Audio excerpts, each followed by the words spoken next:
Good morning विद्यार्थियों, आज की ऑनलाइन क्लास में हम सत्ता या प्राधिकार का अध्ययन करेंगे। विद्यार्थियों, इससे पहले हमने शक्ति का अध्ययन किया था।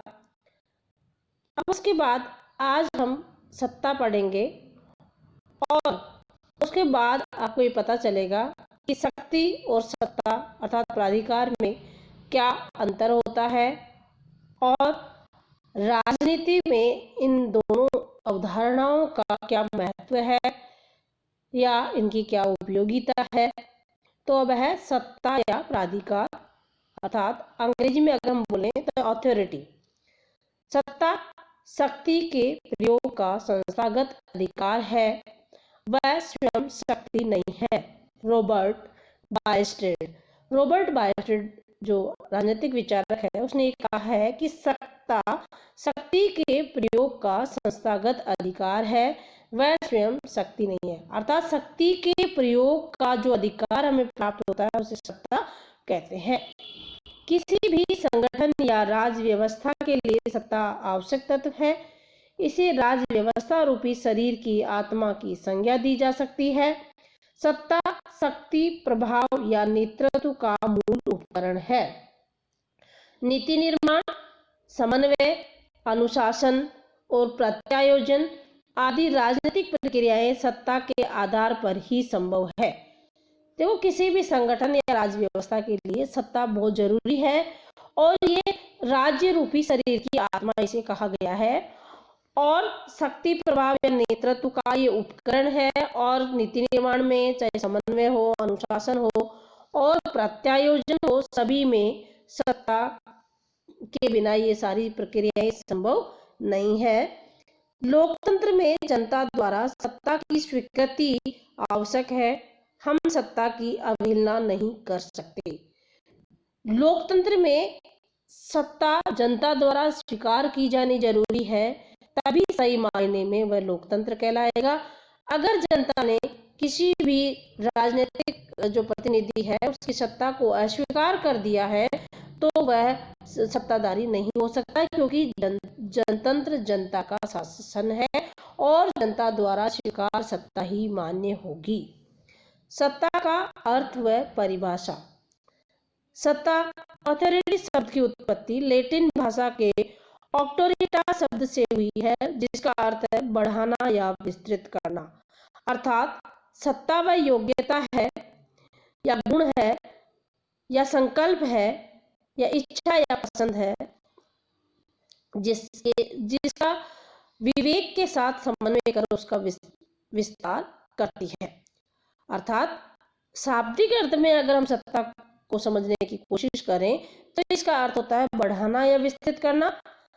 तो सत्ता वह योग्यता और गुण है जो संकल्प, इच्छा या पसंद को विवेक के साथ समन्वित कर उसका विस्तार करती है। अर्थात संकल्प को बढ़ाती है, इच्छा को बढ़ाती है, पसंद को बढ़ाती है।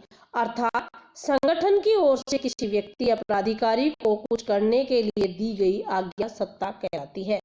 अर्थात किसी भी संगठन, राजनीतिक संगठन के द्वारा किसी भी व्यक्ति या प्राधिकारी को जो अधिकार दिया जाता है, जो आज्ञा दी जाती है, वह सत्ता कहलाती है। अब है सत्ता की परिभाषाएं। रॉबर्ट बायस्टेड के अनुसार सत्ता शक्ति के प्रयोग का संस्थागत अधिकार है, वह स्वयं शक्ति नहीं है। तो रॉबर्ट बायस्टेड ने सत्ता को इस तरह से परिभाषित करने की कोशिश की है। प्रोफेसर बीच के अनुसार दूसरे के कार्य निष्पादन को प्रभावित या निर्देशित करने का औचित्यपूर्ण अधिकार सत्ता है, कि दूसरे व्यक्ति के जो कार्य निष्पादन है उसको प्रभावित और निर्देशित करने का अगर औचित्यपूर्ण अधिकार हमें मिला हुआ तो वो क्या है? सत्ता है। हेनरी फेयोल के अनुसार सत्ता आदेश देने का अधिकार है और आदेश का पालन करवाने की शक्ति है। अर्थात सत्ता क्या है? आदेश देने का अधिकार है और न केवल आदेश देने का अधिकार है बल्कि उसका पालन करवाने की भी शक्ति है।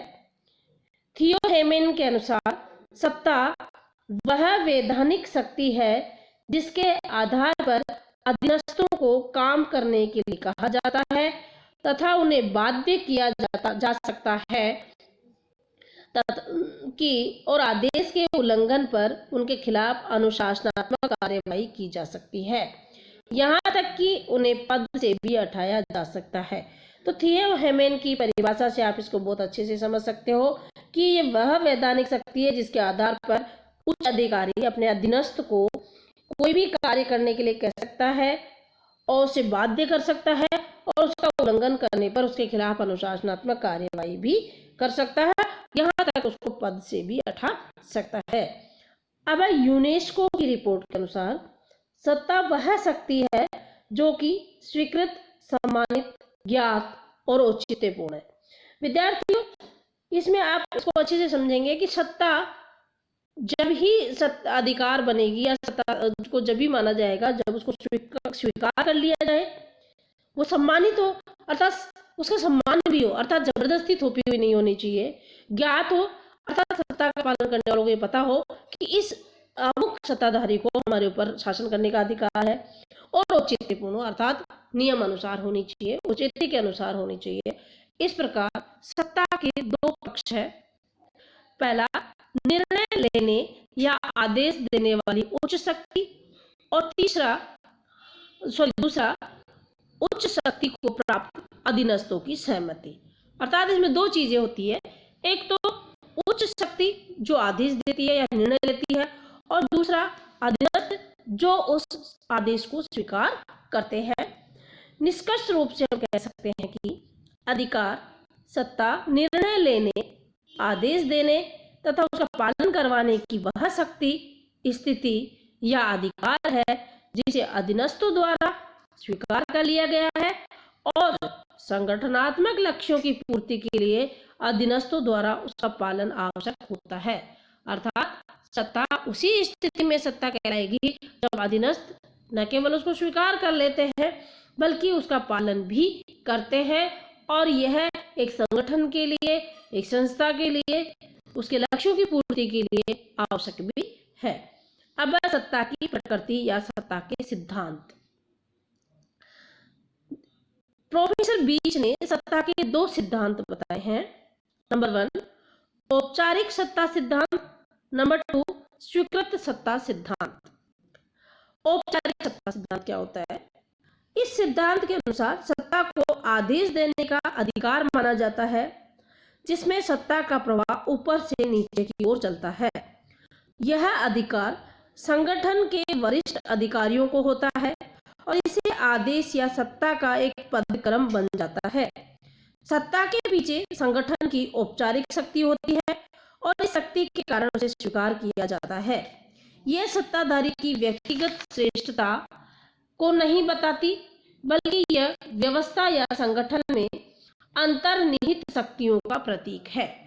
तो आप देखिए कि औपचारिक सत्ता होती है वो उच्च अधिकारियों को प्राप्त होती है और इसमें प्रवाह ऊपर से नीचे की ओर चलता है, और इसमें सत्ता किसी व्यक्ति विशेष के पास नहीं होकर संगठन में निहित होती है, जिस संगठन को या जिस पद को वह व्यक्ति धारण करता है, और इसमें उच्च से लेकर अधीनस्थ का एक पदक्रम बन जाता है, अर्थात सबसे सर्वोच्च अधिकारी, फिर उसके निम्न वाला अधिकारी, फिर उससे नीचे वाला अधिकारी, फिर उससे नीचे वाला अधिकारी, एक सीढ़ी नुमा श्रृंखला इसमें बन जाती है। और यहाँ ये सत्ताधारी की श्रेष्ठता को नहीं दर्शाती बल्कि जो संगठन है उसी में सत्ता निहित होती है। दूसरा जो सत्ता का सिद्धांत है वह है स्वीकृत सत्ता सिद्धांत। इस सिद्धांत के अनुसार जब अधीनस्थ आदेशों को स्वीकार कर लेते हैं तब वह सत्ता स्थिति बन जाती है, और सत्ता की स्वीकृति के लिए 4 बातें आवश्यक है। जो दूसरा सिद्धांत है वो ये बताता है कि सत्ता स्वीकारने के बाद सत्ता बनती है, तो स्वीकृत सत्ता सिद्धांत कहा है। और किसी भी सत्ता को स्वीकारने के लिए 4 बातें बहुत जरूरी है कि किस स्थिति में कोई अधीनस्थ उच्च सत्ताधारी के आदेशों की को स्वीकार करेगा, उसकी पालना करेगा। नंबर 1 अधीनस्थ अधिकारी आदेश अथवा सूचना को समझ सकता हो, अर्थात उच्च अधिकारी द्वारा दिया गया आदेश निम्न अधिकारी को समझ में आए। नंबर 2 उसे ये विश्वास हो कि आदेश संगठन के उद्देश्यों से असंगत नहीं है। जो दूसरी इंपॉर्टेंट चीज है सत्ता को स्वीकारने के लिए कि जिस व्यक्ति को आदेश दिया जा रहा है उसे ये पता होना चाहिए या उसको वह ये सोचता हो कि जो भी आदेश मुझे दिए जा रहे हैं वह मेरे हितों के अनुकूल है, मेरे हितों के प्रतिकूल नहीं है और मेरा नुकसान पहुंचाने वाले नहीं है। नंबर 3, वह ये सोचता हो कि आदेश उसके हितों के अनुकूल है, अर्थात उसके हितों के अनुरूप है। नंबर 3, उसे ये विश्वास हो कि आदेश संगठन के उद्देश्यों से असंगत नहीं है, अर्थात जिस संगठन में से वह जुड़ा हुआ है, जिस संगठन के लिए वह कार्य कर रहा है, उसके हितों को नुकसान पहुंचाने वाला आदेश तो वह नहीं है, अर्थात उसे विश्वास होना चाहिए कि जो संगठन है उसके उद्देश्य की पूर्ति के लिए यह आदेश जरूरी है। नंबर 4, वह मानसिक व शारीरिक दृष्टि से इस आदेश के पालन की क्षमता रखता हो, अर्थात सत्ता का पालन उसी स्थिति में किया जा सकता है जब जिस पर सत्ता का प्रयोग किया जा रहा है वह मानसिक और शारीरिक दृष्टि से आदेश की पालना की स्थिति में हो, अर्थात मानसिक या शारीरिक दृष्टि से अस्वस्थ स्थिति में किसी व्यक्ति को आदेश पालन का हम आदेश नहीं दे सकते हैं, सत्ता के पालन का आदेश हम नहीं दे सकते हैं, क्योंकि ऐसी स्थिति में वह सक्षम नहीं है उस आदेश की पालना के लिए। इस प्रकार जो उक्त बातें हैं उसके आधार पर सत्ता को स्वीकार किया जाता है। इस प्रकार सत्ता की स्वीकृति के बाद ही वह सत्ता प्रयोग में आएगी, इसलिए सत्ता को स्वीकार करने के लिए जो आवश्यक चीजें हैं उसका पालन होना जरूरी है। अब सत्ता के स्रोत या प्रकार। मैक्स वेबर ने सत्ता के स्रोत के आधार पर 3 प्रकार बताए हैं। हमने शक्ति के भी प्रकार पढ़े थे, उसी प्रकार विद्यार्थियों सत्ता के भी प्रकार बताए गए हैं। पहला जो प्रकार है वह है परंपरागत सत्ता। जब अधीनस्थ या प्रजा वरिष्ठ अधिकारियों के आदेश की पालना इस आधार पर करे कि ऐसा सदैव से होता आया है तो सत्ता के इस प्रकार को परंपरागत सत्ता कहा जाता है। जैसे राजतंत्र में राजा की सत्ता।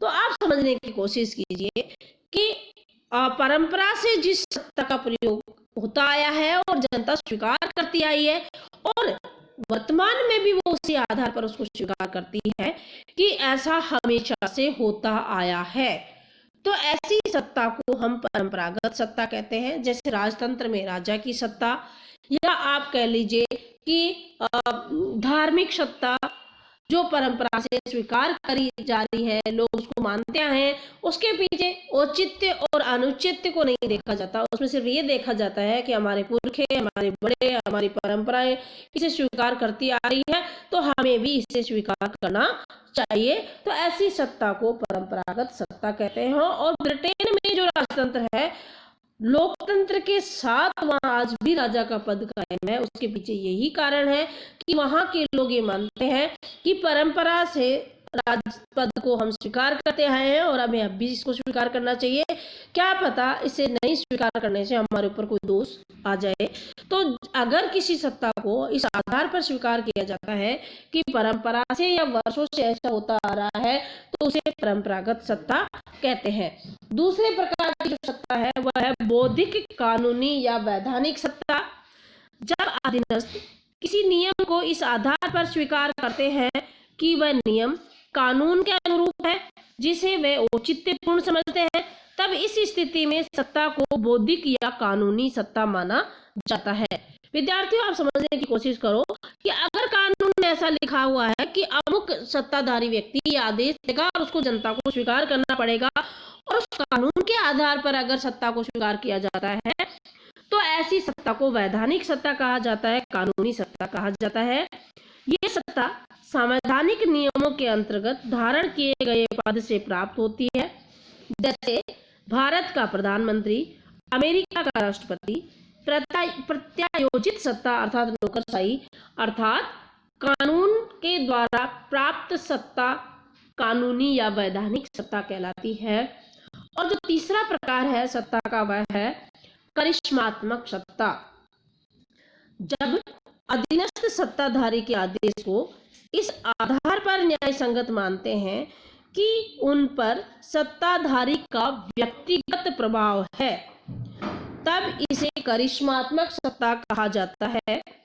इसमें अधीनस्थ सत्ताधारी के व्यक्तिगत सेवक होते हैं और वे अपने प्रिय नेता के करिश्मात्मक या आदर्शवादी व्यक्तित्व के कारण उसकी आज्ञा का पालन करते हैं और ऐसी सत्ता को प्रत्यायोजित नहीं किया जा सकता। तो देखिए विद्यार्थियों, करिश्मात्मक सत्ता में व्यक्तित्व का प्रभाव होता है, अर्थात व्यक्ति किसी नेता के या किसी सत्ताधारी के आदेश की पालना इसलिए करे कि ऐसा उसका जो प्रिय नेता है वो बोल रहा है। तो ऐसी स्थिति में ऐसी सत्ता को करिश्मात्मक सत्ता कहा जाता है और ऐसी सत्ता प्रत्यायोजित नहीं की जा सकती। क्यों? क्योंकि व्यक्तित्व का प्रभाव उस व्यक्ति विशेष में ही हो सकता है या व्यक्तित्व के गुण उस व्यक्ति विशेष में ही हो सकते हैं। कोई दूसरा व्यक्ति उसके व्यक्तित्व के गुणों को धारण नहीं कर सकता। अतः ऐसी सत्ता प्रत्यायोजित नहीं की जा सकती। तो विद्यार्थियों, आपने देखा कि हमने सत्ता के विभिन्न प्रकारों का अध्ययन किया है। अब हम सत्ता पालन के आधार और सत्ता या सत्ता की सीमाएं हैं वो हम अगले अध्याय में करेंगे। विद्यार्थियों, आपको इसका बहुत गहनता से अध्ययन करना है, उसके बाद ही आप समझ पाएंगे कि शक्ति और सत्ता में क्या अंतर है, किस तरह से इसको परिभाषित किया गया है, क्या क्या सत्ता प्राप्त करने के लिए क्या क्या चीजें आवश्यक होती है, क्या क्या विशेषताएं होती है, किस तरह की सीमाओं में इसको लेकर कार्य करना पड़ता है। तो विद्यार्थियों, आपको इसको ध्यान से देखना है और अगली क्लास के लिए हम फिर से मिलते हैं। धन्यवाद विद्यार्थी।